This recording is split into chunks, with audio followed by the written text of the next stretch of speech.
What's going on, guys? Welcome back. This is the second part. I got so much stuff that I can just give you with pitching. So I just want to kind of break down certain points, kind of jam in good amount of information, but break it into 3 parts. Okay.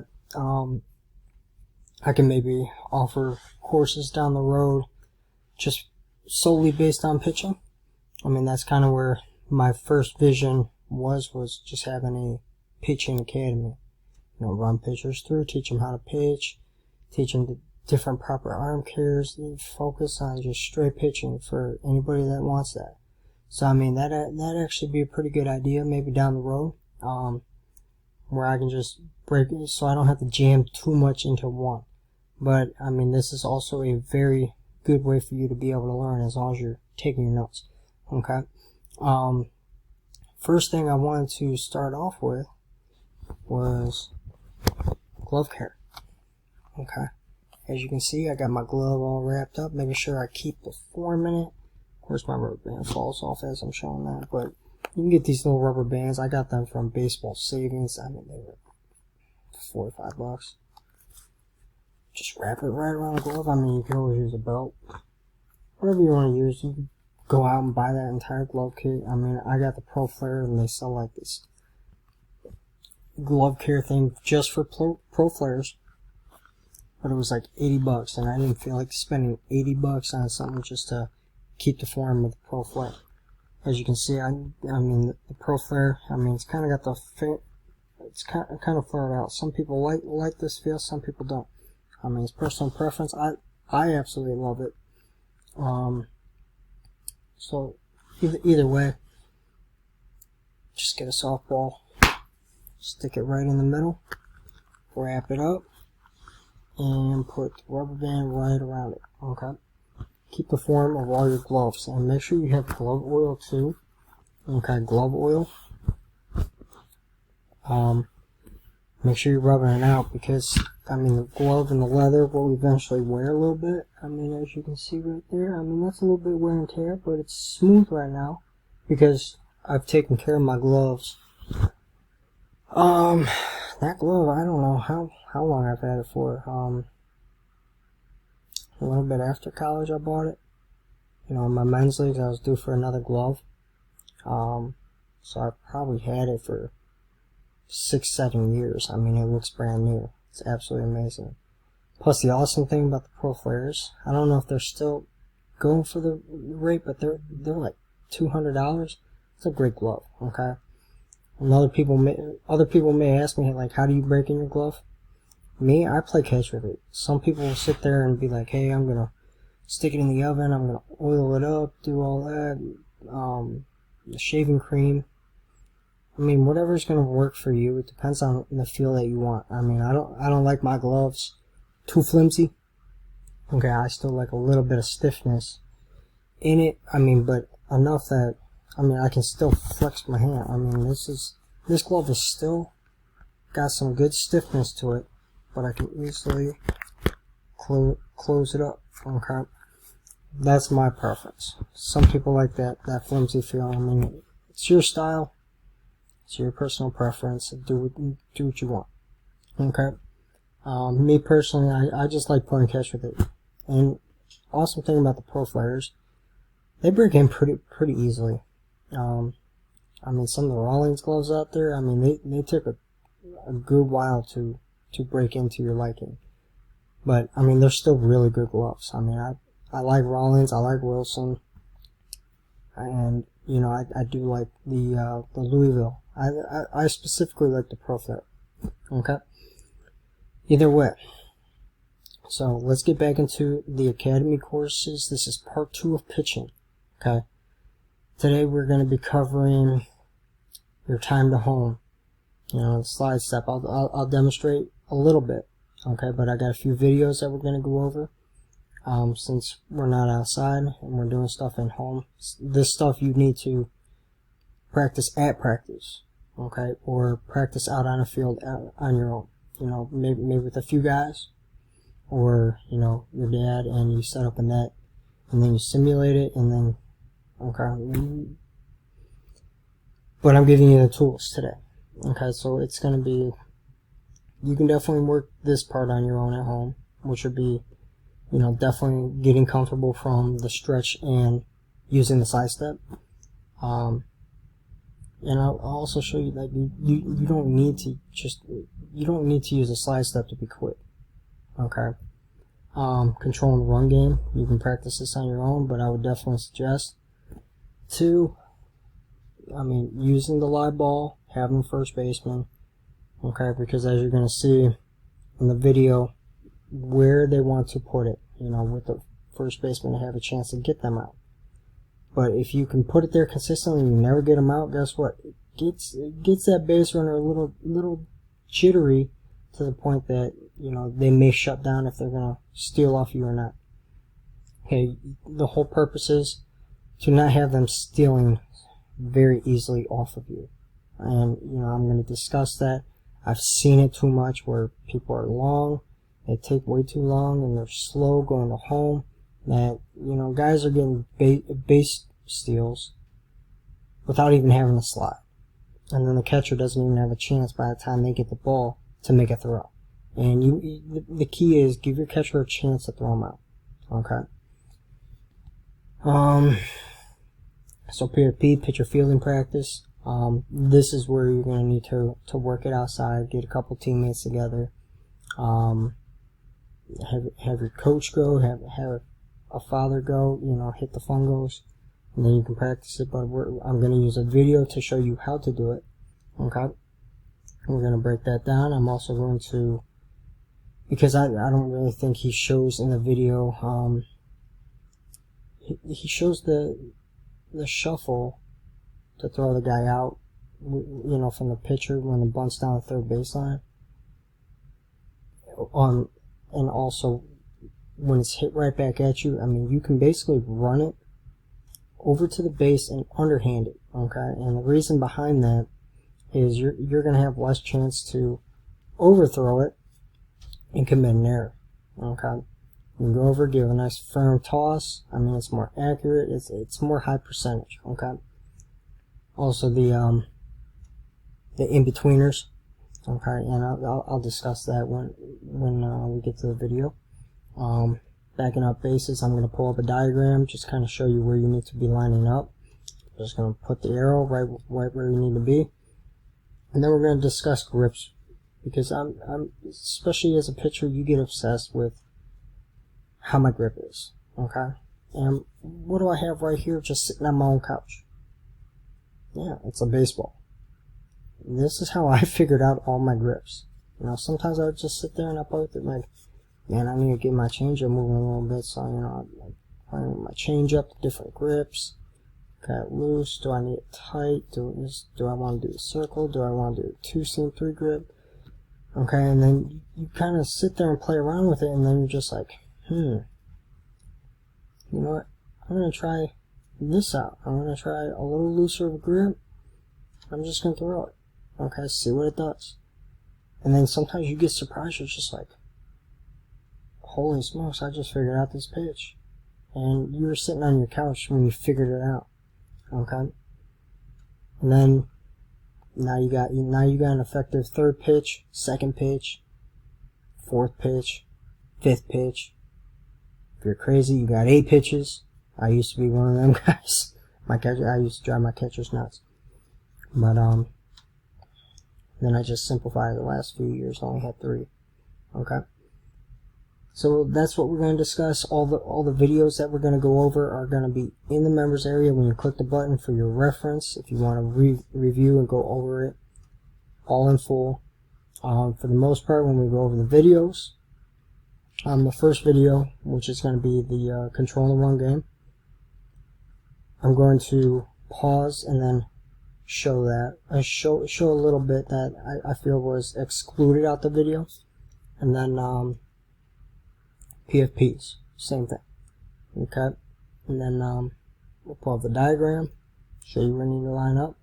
So I mean, bear in with me. I mean, this may be a 45-minute video, so bear in with me. Take your notes and get to work. If you don't like my note sheets, that's fine. You can still use it as a guidance on what you should be writing down in your own notebook. Okay, so let's get into this. So the first thing that I wanted to talk about was your time to home. Okay, too many think that you just need to do the slide step, and then we're too uncomfortable using the slide step where we keep spiking balls, we're not throwing strikes out of it, and we're inconsistent. The slide step's not your only way. I mean, you could be a high leg kick guy, and I'm going to point that out in the part 3 video. I know I pulled up Trevor Bauer, and I know the allegations against him, but he does some things really well. Okay, and tempo was one of them. But you'll see, like, he never uses a slide step.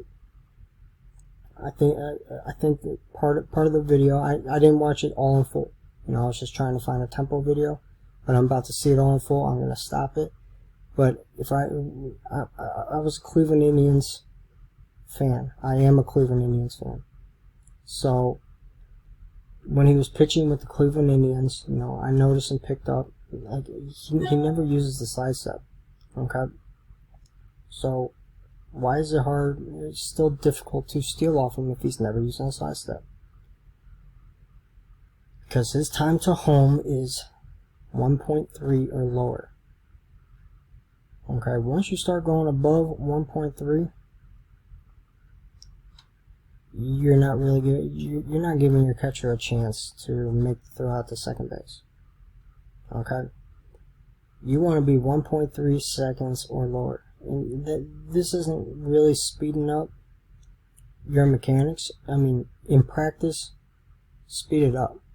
Okay? In practice, speed it up a little bit. Figure out where your timing is. Okay? And the time to home is from when you start your front foot, you make your throw, and it hits the catcher's glove. That's your time to home. Okay? So you know how to measure it. So 1.3 or lower, why that number? Well, you do 1.3 and say your catcher is a 2.3 or 2.0. Okay?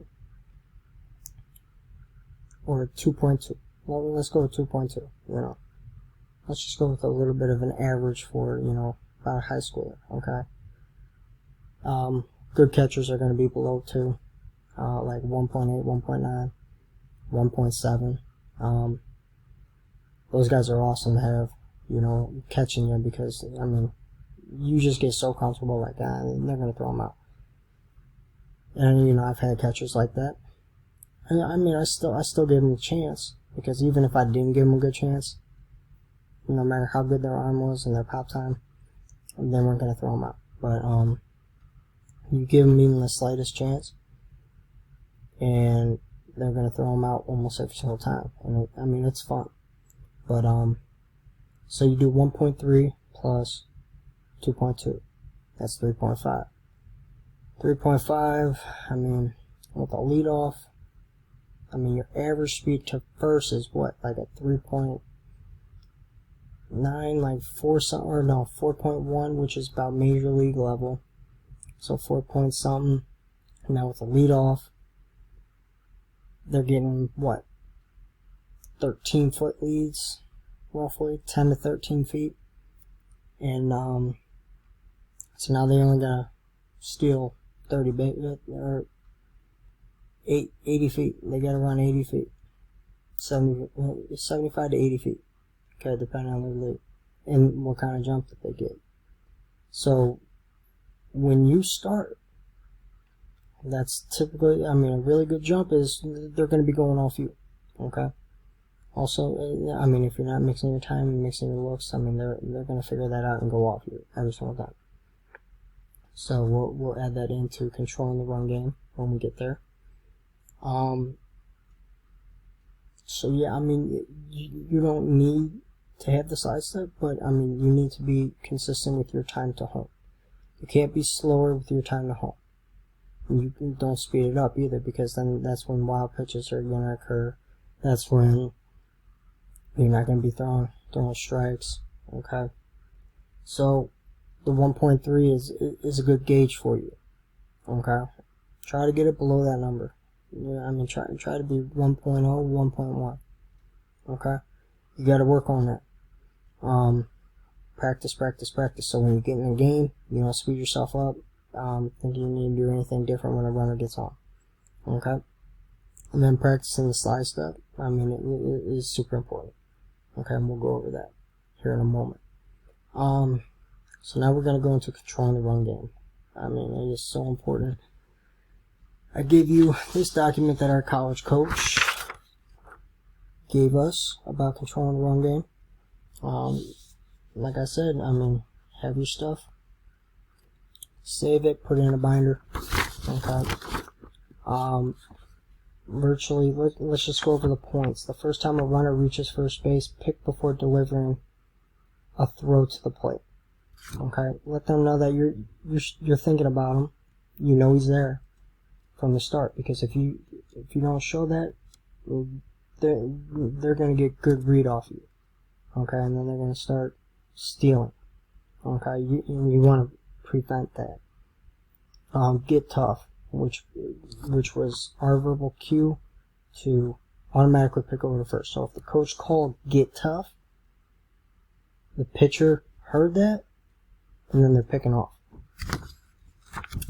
Also, when you pick off, before you even come set, you already decided that you're picking off the first, or picking off the second, or showing that move. Okay.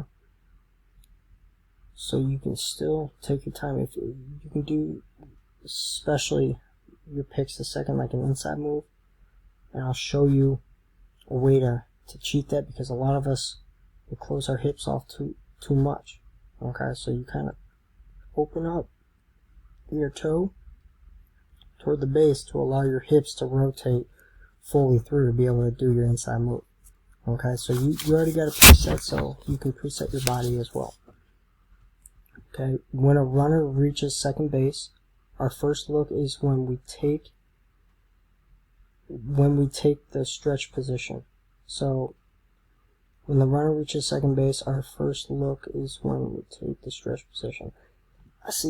Sometimes my coach kind of confuses me, so once I figure out what that means, I'll get you guys that information. That's confusing to me. So what I'm guessing is, when he gets to second base, you want to give him your looks. Okay, and your looks are super important. Alright, and we're going to go over that. No matter which base, runners must stop their feet before you deliver your pitch. Okay, you don't want them to keep moving them feet, creeping them feet, because when you're moving those feet, that allows them to get a good jump. Okay, and allows them to explode out and get a really good jump on you. If you have them stop their feet, then they gotta get that momentum going back again. It gives you a little bit more of an advantage. Okay. First time the runner reaches second base, use the inside move before delivering a pitch. So whenever he gets to second base, show him the inside move. Also, our coach always wanted us to do the inside move, especially if it was a potential bunt situation, because when you show it and you hide it, a lot of times the hitter will give away if he's going to be bunting or not. Okay? And then the shortstop will determine the looks at second by signaling 1. Okay? And that's a little complicated, so you got to get with your shortstop. Read number 6 on your own. Get with your shortstop, where he can tell you how many looks to use each time, or you just do it on your own. Okay? So let's go into, I'm going to show you pickoffs. First, some MLB guys with really good pickoff moves. Okay, your key is having short feet, short arm. Okay? And you're not throwing it as hard as you can over there. Your goal is to keep the runner close. Okay? That's your goal. If you get them out, you get them out. That's great. You fold them there, you got them out. Also, lefties. I'm going to show it. Really use the 45-degree angle that you're allowed to use. Hide it as long as you can. Use the 45-degree to pick off. And they're going to show a lot of lefty pickoffs. They're going to show a lot of, they're going to show the inside move. the spin move to second base, even a pickoff to third, you know, with a righty. So let's go in, pay attention to their feet and how short the ball is. So here's the glove. So when they go to turn, they get their feet, their arm is coming out like a second baseman or shortstop on a double play turn. So it's kind of just quick, straight out the glove. It's not down here like your pitching motion. Okay? It's a straight line out. Okay, because we want to be quick, we want to give a nice little feed over to the first baseman. Okay? So let's switch over to the video real quick. So this first video is all about pickoffs. Okay? Johnny Cueto, short feet. Like I was just discussing, short out of the glove. Lefty, the step off move. Lefties definitely implement that.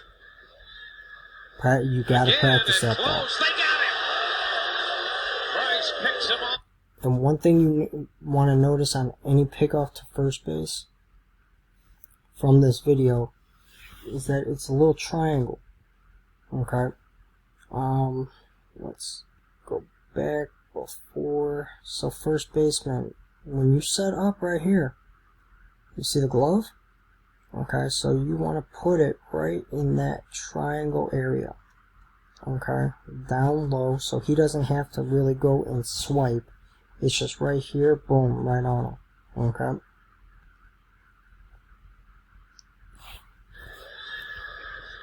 Again and close, they got it. I notice he's right in that triangle. First inning. See, he just used the 45 degree. He disguised it all the way through. Madison Bumgarner's lazy, so don't follow his. Yep, we'll get going in August usually. Throw to second. Oh, they got him. They picked off Soriano. Same thing. Not a good throw. See, that was a lazy pickoff. He pretty much just lifted his leg, saw he was going, he just threw it over. Same here. But see, that's your benefit as a lefty. See, he kind of throws it over hard. That was Jared Weaver. He kind of throws it over hard. He's actually one guy that you could pay attention to as a righty, because he had a great pickoff move. And what made his pickoff move great was his feet. Did he fire it over? Yeah. But more times than not, just give a nice little feed over, make sure you're accurate, throw the ball over, you can still get the pickoff. You don't need to fire it over. Okay? But if you're comfortable doing that and you can be accurate, then go ahead and do it. Okay? Mike Clevenger was another guy like that. See, there's a step-off move. That's an absolute perfect feed. First baseman didn't even have to do anything. So, right here is kind of like the lefty. It's a timing play with the third baseman, and you use that 45-degree angle to pick off.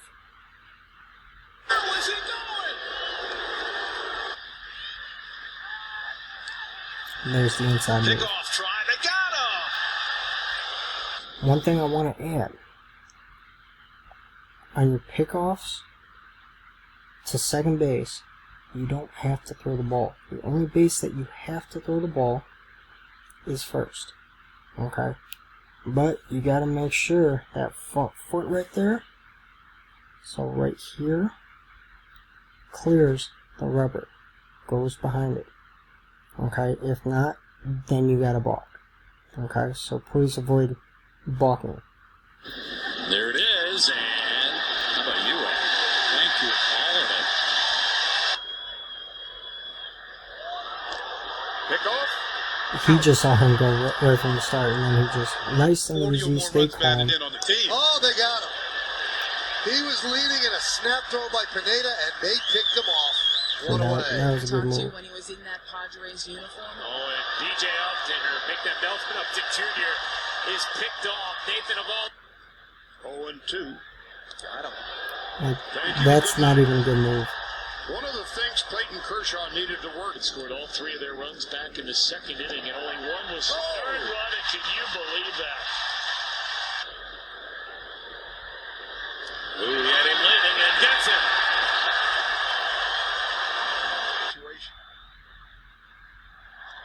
Did he get him? Wow. Got him! Oh, brother, look at that! Joe Biden!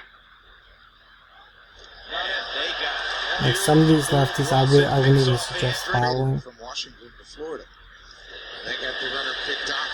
Barely has that terrific. If you're a first baseman, notice how he cleared at the inside part.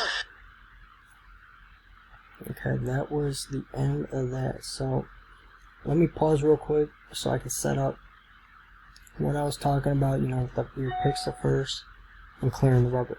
Okay? I'll scoot this back just a little bit. Okay. So, adjust my camera just a little bit. Okay, so we're going to go over picks to first base as a righty. And I'll even show you from a side angle what you should be doing as a lefty. I don't know all the different lefty moves because I've been a righty all my life. But definitely utilizing that 45-degree angle. Such an awesome benefit. Okay? So when I take the rubber, obviously you probably want the ball out.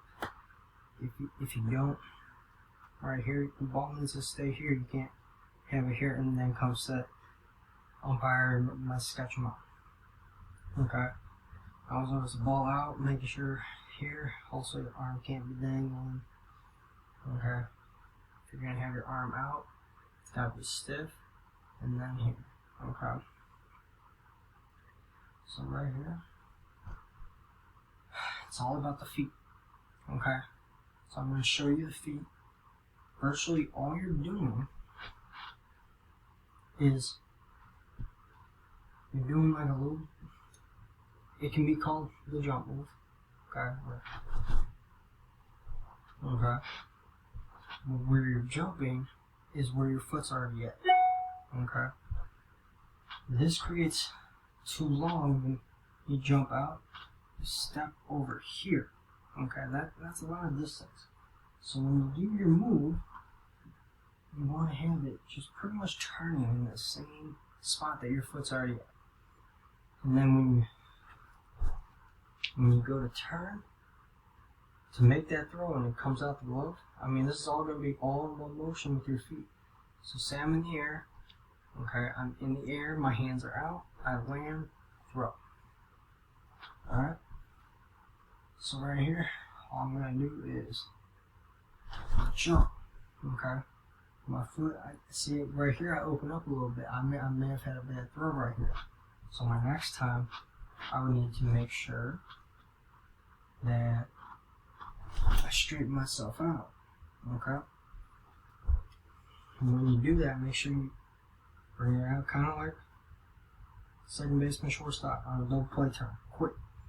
And then you give nice quick feed. I mean, like you saw some of the righties, they fired it over. If you can do that, that's great. As long as you can be accurate. Okay? But all you really need to do is give a good feed. Okay? Right in there. Okay, so this is first base. First baseman's right here. Okay?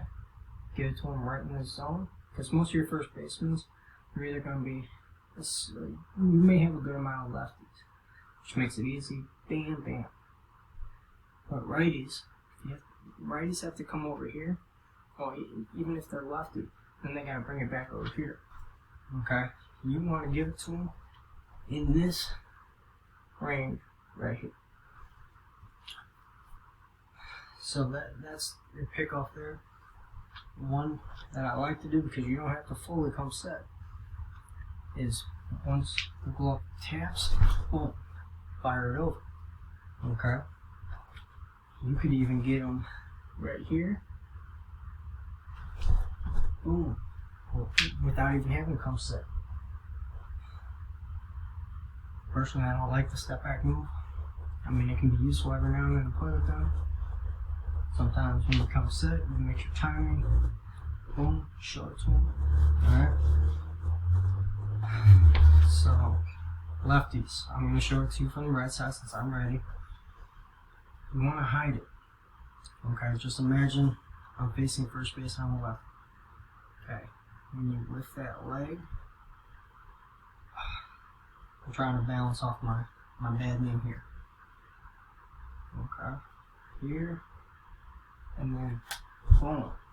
Okay, you get that 45 degree, and you can hide it. Okay, deceive them. Like you saw that step off move, super effective. Alright, so throws the second. We're not going to cover pitch the third. Personally, I'm not a fan of that. Too much chance can go wrong, and you're giving up a free run. But the inside move. Alright, so in order to get your hips to turn all the way, you turn your foot toward the outfield. Your toes more pointing toward the outfield. This is going to allow your hips to wrap around. The inside move, you want to make it look deceptive. Okay, so you're going to kind of turn. Hopefully I don't mess this up on you, but so right here, you're going to kind of bring that leg down like you're going home. Then you come around, but you got to clear the back part of the rubber. If you see that he's leaning and going, make the throw. Okay, if not, hold on to it. Okay, you don't need to make the throw. If it's not there, hold it. Same with the spin move. The spin move is exactly like the righty pick off the first. You're kind of, when you're jumping, but you're getting more rotation. Okay, but you're just getting your foot back to that same position as if you're set going home.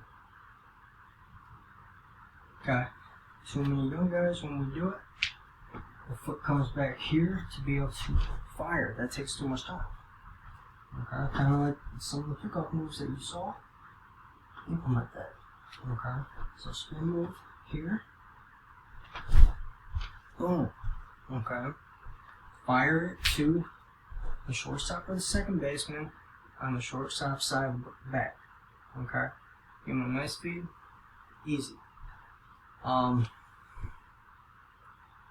Same with the spin move. If you do the spin move, if you see it's not there, just give him that hard fake. Boom. Hold on to it. Okay? If you feel like you got a chance, give it to him. Okay? So, this is the last part of controlling one. And now we're going to move into PFPs. Guy on first, even guy on second. You have to mix your looks. You gotta mix your timing. Okay? Because as a base runner, I'm timing you up. If I am the same every single time, here, set, go, here, set, go, it only takes them 2 times to figure it out that you're not gonna switch your timing. If you got a stud catcher, do it. I know I did. As long as you got a stud catcher. If not, you got a decent catcher, you gotta mix your timing, mix your looks. So one time when you're here, you come set, you hold it a little bit longer, boom, go. Okay? Come here, go. Come here, hold it a little bit longer, make sure you're mixing your looks, even if you can't see them. Okay? Mix those loops, mix that timing. Okay, just mix up the timing. That's it. So, you got a second base, same thing. Okay, come to set. Give them a look. Stay on a little bit longer. And a lot of people, a lot of young pitchers, we don't get our head to our target to be able to throw good strikes out when a guy gets on second. Okay? So when you decide to go home, turn your head, lock in on your target, and make your pitch. Okay? If you are one look every single time, here, and the second you turn your head, They know that you stop paying attention to them after 1 month, and you're not going to pick off, they're stealing off you. The second they see the back of your head, that's how I train my base runners. If they're going to get ignored, the second you see the back of the head, go, get your jump. So, one way to be able to counter that, if you are that 1 month guy, and you're not showing those picks, here, you hold it just a tad longer, mess up the timing. Okay? But if you're here, second your head turns, you go, and that's when those good jumps happen. They steal third off you too many times. Okay? We want to win the freebie. Okay? So let's move on to PFP video. Okay, I am back. Now we're going to do the PFP video. I got the living room all set up, so next setup will be super easy, super quick to be able to do. And from what the time's looking right now, I mean, this may be an hour-long video, which is alright. Okay, you should be taking your notes. You should be adding in different pieces to what you already know. Okay, so let's go to the PFP video. Right here, Coach John Madden. Okay, we're not going to go through, well, actually, we'll go through all 8 minutes. I'm going to let him do the talking, then I'm going to add in a few of the pieces that I saw that he really didn't talk about. Okay. YugoProBaseball.com, and today we're going to talk about PFPs, pitchers fielding practice. If you guys aren't implementing this into your practice routine, you need to start doing it, working with it with your pitchers, because it's very important. And when these pitchers work on these things, and I'm going to show you 4 of the PFPs that we would do in professional baseball and college baseball, even at the high school level, but I don't see it that much in the youth level. These 4 PFPs you can implement into your practice plan, and your pitchers are going to know what to do when they get the ball to them. First one we're working on is comebackers, okay? And coach is going to hit balls right back at you, and we're going to work on throwing the ball to first base. In fact, this seems like one of the hardest plays on the baseball field for pitchers. They're either booting the ball or they're making a bad throw when they do get it, so we need to work on this. All we're going to do is get it set up into our pitching delivery. We're not actually going to deliver a ball here. We're not going to have a ball in our hands, but we're going to go through our motion, and then coach is going to hit us a comebacker. We're going to make sure we set our feet, gain a little bit of ground, go towards first, and make a good throw. So it looks like this. All right, the second PFP we're going to do is comebackers again, but now we're going to be... Okay, right there he showed getting that shuffle, throwing it over. Okay, I would say the only time that you got to shuffle is if you got to come off more toward the third base side. Shuffle and do an overhand throw. If you have it directly right at you like he caught it, or if you catch it on get it on the first base side, you sprint or jog it over, and you give a nice little underhand feed, kind of like a shortstop to a second baseman on a double play. Okay? More accurate. On the second base, this one's a little bit tougher because a lot of the times we're going to be working up the mound after we field that ball. So we've really got to gain some... Yes, so that was key right there. I was going to show that, but he did show it. So when it's hit back right at you and you want to get the feed there, you want to climb up the mound. So you want to get about to the rubber, because now you're going to be evening your ground. You don't want to throw it uphill. Okay, plus it's going to give your shortstop or your second baseman a little bit more time to get to the base, to give him a good feed. Or he's going to show you setting your feet and going around the mound, but making sure you're squared to give a good feed to mound, have second mound base. Awareness where we're at on the mound, because we're going to be on an uneven surface. So again, fielding that ball out in front, soft hands, quick feet, make a good throw. Always getting those feet set towards where you're trying to go.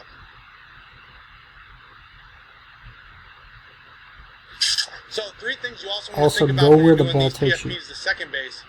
One is how quick the ball gets on you. Like one of those examples that I just did got on me really quick. So I could take my time with my footwork going to second base, because I still got to wait for my shortstop or second baseman to get there. I don't want to rush it and airmail it into center field. Second thing is you got to know your runner, right? How quick your runner is. Fast guy, slow guy. If I'm trying to turn 2 here, too, I got to be a little bit quicker. So we got to know the runner, know how fast that ball was hit to us. So know the timing of the play. And then the third thing we got to know is we got to know who we're working with before the play happens. So if I got a runner on first base and a batter up here, I got to know who I'm working with before the play even starts so I can get that double play and be ready for that double play, or at least know who I'm working with on the bat. Typically, if there's a righty hitter, I'm going to be working with my second baseman. If a lefty hitter, I'll probably be working with my shortstop. But you don't even have to think that far into it. A lot of the times, the shortstop or second baseman will let you know. You have to look back there and just give them the right here, give it back to him. So they'll let you know. You give it back to them. If they don't, it's on you, pitcher, job to let them know. Hey, short, me and you. Okay. So the next one of the PFPs is going to be tweeners, and this is a tough play, very tough play. Requires communication with your first baseman as a pitcher, and all we're doing is getting that ball in between. That's why we call it tweeners. Coach is going to hit balls that are over here that the pitcher is going to be coming to. And the reason why this is a very tough play is because that first baseman is. So that's super important. So if it goes in between, you just miss it. I mean, the first baseman's going to be over there and make the play, but you got to keep your momentum going to first base. So if you miss it, don't stop. Okay, the play's not over. But say the first baseman goes out. Say it's a harder hit ball over here. First baseman comes up thinking he's going to make the play, misses it. Play's still not over. You need to still get to first base. Okay, because then second base may still have a chance to make that play, but if nobody's there, you can't get that out. Okay, so anything hit to the right side, it doesn't matter, get over it. Okay, you got to practice it, you got to communicate everything. Okay. I see that ball at the bat and also be coming in to get that ball. So it's very, very tough play and requires communication. And this requires a lot of practice so that the pitchers and the first basemen can all be on the same page when this play happens in a game. This play could determine the game. If you got a guy on third and this play happens a little dinker, you want to lose the game on this play? No. All you got to do is practice. Now, our job as the pitcher in the tweeners, after we deliver the ball, we're going to run straight to the cut over here. So I'm never going to veer off of this line here. So if the ball's slower and in front of me, I can come off the line this way to field it. But if the ball gets past me this way, I never want to come off my line this way to field it. In that case, it becomes the first baseman's ball. Okay? So our job again is just to run fast to the cut. And what I mean by the cut is the cut of the grass where it goes from clay to dirt. And I'm not running straight to the bat. I'm going to run straight here, get to the line, and then cut up the line on a straight way to receive this ball from the first baseman. When I receive the ball, I want to make sure I hit the bag with my right foot, break it down if he's still trying to field the ball. I don't want to be on this bag, because remember, we got a runner coming. I don't want to get run over, right? So I want to hit this bag with my right foot, be off of the bag, break it down. If I'm going to catch this ball here, and then come through the bag, hit it, and peel off. If the first baseman is there to cover it, you can do a nice underhand toss. If not, you got to continue that route and get to the bag before that runner does. Next PFP we're going to work on is bunts. Okay, as a pitcher, now we also have to be able to communicate with our catchers because catchers are coming for this ball as well. So we got to know who's getting what. Catcher's job is to call it if he wants it. If he's not calling it, we get to it as quick as we can, make that play, deliver a good throw to first or wherever we're trying to throw that ball. Right now, for the example, I'm going to show you one on the first base side, throwing the first, one on the third base side. One thing you want to think about on the first base side is if it is close to that line, you want to make sure you clear some space, create a throwing lane to where the runner is not in the way. Some things you got to think about on these is knowing your runner, first of all, so how quick you got to get rid of the ball. Also staying low and making a good, accurate throw.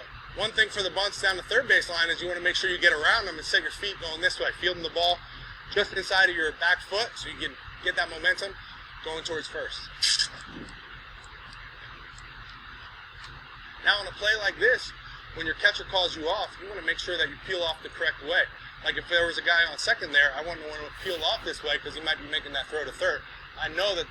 And then after that, you go cover home after he makes that play. Play was going to first in that example, so I peeled off this way. You just have to know when your catcher calls you off, get out of his way. Now in that situation, that just shows why communication is so important because you don't want an easy play. Like, you just beat this guy as a pitcher.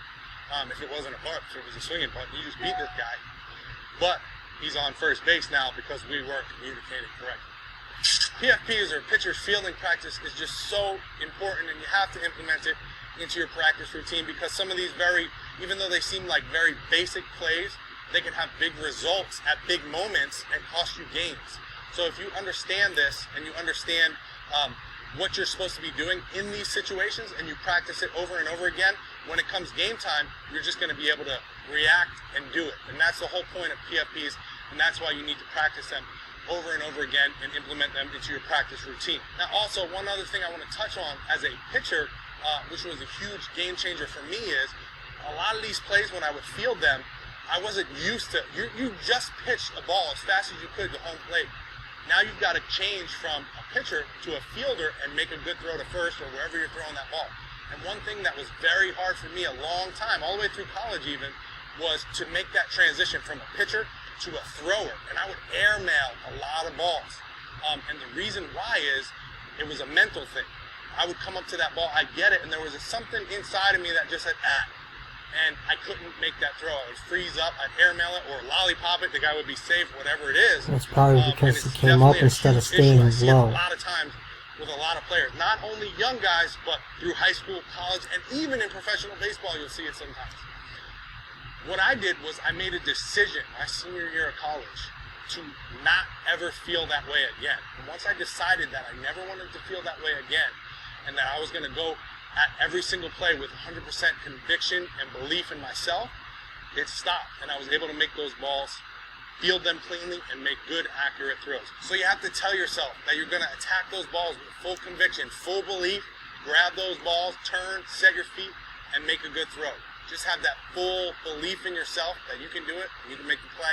And when you make that decision and you go at it that way, you're going to be able to make these plays no problem. Guys, I hope you liked this video. Please give me a thumbs up if you did. Okay, so I mean that was a great video. I'm going to touch on a few of those bunts that he like the third base side that he did not cover, and add in lefties. So bear with me. I'm going to change over. I'll be back in 30 seconds to a minute. You won't even notice that. So I got my baseball now. I'm gonna move this back just a little bit, and I'm going to get into a position where you can see it very well. I'm going to place the baseball right here. Okay. Actually, hold up back here where you can see it. Okay. So, key is, because if a guy's on second base, and let's just do this one first. The guy on second base, and they bunt, I mean, you're still going to have a play third. Potential. Okay? You're still going to set yourself up to get that play. Okay? Righties, you got a little bit of a harder time. Okay, lefties, basically you run to it, you field it with the glove hand, and you're already squared up. Okay? As a first baseman, we need to get squared up. And it's the opposite on the second one where we're going to make the play to first. Okay? Like you said, knowing the runners, knowing how quick you need to be. Alright? So after I make that play, make my throw, I got to explode off the mound. Okay? When I get here, say he's a quick runner, I don't got really too much time to use my glove. Okay? Or if you do, you do here. So instead of adding the shuffle, it's here. You get it, or you barehand it, barehand grab it, just right here, and you throw. Okay? And that's for your quick runners. If he's not as quick, you can add in that shuffle to get a good throw. Okay? I messed that up a little bit. I apologize. So let's just do the one to first. Okay, so that one was to first. So when you get to the baseball, it's here, bam, throw. Okay, there's no shuffle added. Okay, as the lefty, after you make that play, So you make your pitch as the lefty. Okay, I'm just going to simulate it. You need to hustle here. When you field it, you start getting, you turn your back when you field it, and then you make the play to first base out of it. You don't want to come up, okay? So it's all here, boom, throw, staying low. That's probably what he was talking about, how he was airmailing it, because a lot of times when you're in that low position, you come up, okay? Okay, when you stay low, oh, you throw low. So to third base, kind of showed it already with the lefty, is the righty. You need to do what the lefty does first base. Okay, so you make your pitch. Okay, when you go to follow it, you're going to turn to third base. You're back to the third base line. Okay, now I'm in position. Okay, if I see the guy, it's basically already there, I'm not gonna make that throw. Okay, I'm still staying low here. Boom. If it's there. Okay. If not, I come up, I see it, shift my feet. You can either add the shuffle or show it, do the one that I just showed you, get the out at first. Okay. So that's going to conclude the video. I did say that we were going to mention grips. I'm going to do that in the part 3 video, right at the end. Okay? I don't want this video to get too long and overdrawn. So, a couple drills. Go outside. Grab some guys. Do this on your own. With your teammates. Wherever it may be. Could be your opponents that just want to go get some work in and you're friends with them. Go do it. Or, also, quiz yourself. Quiz yourself on the situations, picture them in your mind, quiz yourself. Do the progressions. Do the progressions while you're doing the dry work, while you're doing this. You know, okay, he's already there. Now, do my footwork to throw the ball first. Or, stay low. I can get the out at third. I'm going to practice staying low, making a good, nice throw feed to third base. Okay? So that's going to conclude this video, and everything will be up in the members area. Check out the videos if you want a little bit extra. And I promise to get you the grips in the part 3 video.